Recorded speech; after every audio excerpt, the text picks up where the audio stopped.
This is the PERGEAR 60mm F2.8 II Ultra-Macro Lens for Sony E-mount cameras.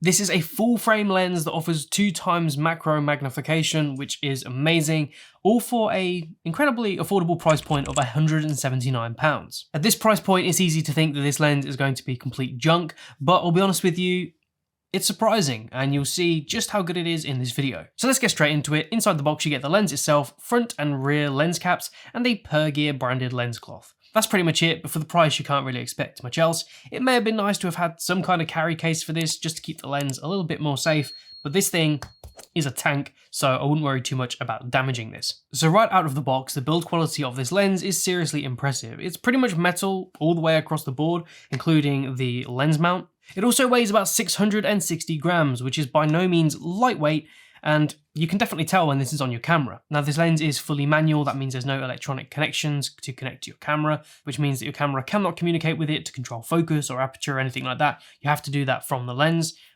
Not a huge issue. If you're doing macro photography, it's usually in a very sort of staged setup anyway, so being able to manually dial in the settings is fine for most people. The focus ring, which also adjusts the macro scale of this, so you can go all the way up to 2x magnification, all the way down to infinity, which is just like a normal 60mm focal length.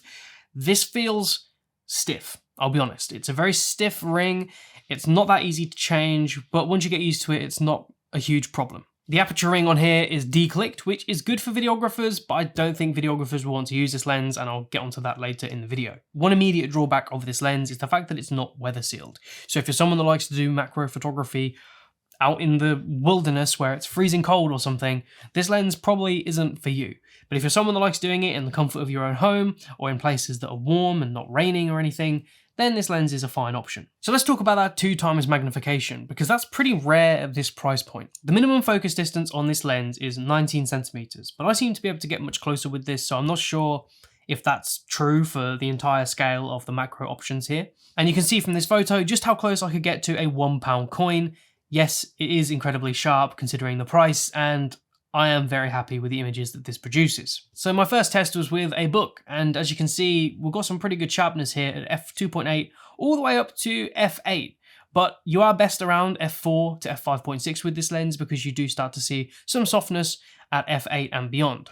If you take a look at the text here on the Godfather book, you can barely see any chromatic aberration at all, even when shooting wide open at f2.8. So one of the biggest problems with this lens that you'll notice straight away as soon as you get it is the focus breathing.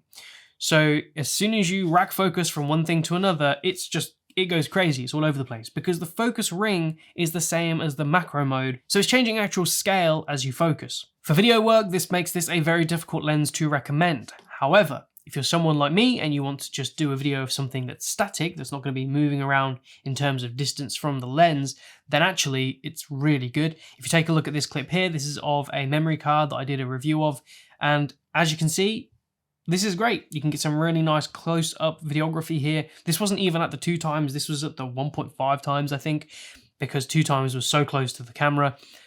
But this is great, and for small products, or for anything small that you want to capture on video that isn't moving around, this is great, and I would recommend it. And as I said, macro lenses, focus breathing, it's to be expected. It's not like such a weird thing that this one lens does.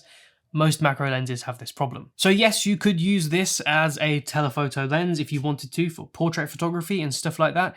But again, I think you're going to have a real tough time with the focusing, because it's not like you can just focus a little bit back and forth, because it changes the whole frame, the whole composition. So yeah, for photography where there's like moving subjects, I would not use this lens. Wouldn't be my recommendation. But if you're taking photos or videos of things that are static, this is fantastic. Now I did notice quite a lot of barrel distortion on this lens, as you can see from this photo here, which has a sort of grid in the background. You can see at the top and at the bottom we've got a lot of barrel distortion, considering this was straight on the actual grid. Is this something to be concerned about? Well, you can probably adjust this in Lightroom without many issues, but when you're taking photos of things so close, when you're doing macro photography, that kind of top and bottom distortion, you're not really going to be paying attention to it because usually it's what's in the middle that's nice and crisp and sharp. So if you're looking for a macro lens with serious magnification capabilities, then this is a clear winner, especially considering the price. Yes, there's a few things I'd like to see improved. It'd be nice if the focus breathing wasn't so horrendous, and it would be nice if the focus ring wasn't as stiff. But they're just a few trade-offs for what is undeniably a incredibly versatile and affordable lens. And for £179, you're going to be able to get photos with this that you just cannot get with any other kind of lens unless it's a macro. So that's pretty much it for my review of this tank-like lens that produces some pretty great imagery for the price. If you enjoyed this video, be sure to leave a like, and if you have any comments or questions about this product, drop them down below and I'll get back to you as soon as possible. If you want to see more from me, be sure to subscribe and hit that bell icon, then you'll be notified when I upload another video. If you do want to stick around and see some more content, there's some videos down here that you may find interesting, and hopefully I'll see you in the next one.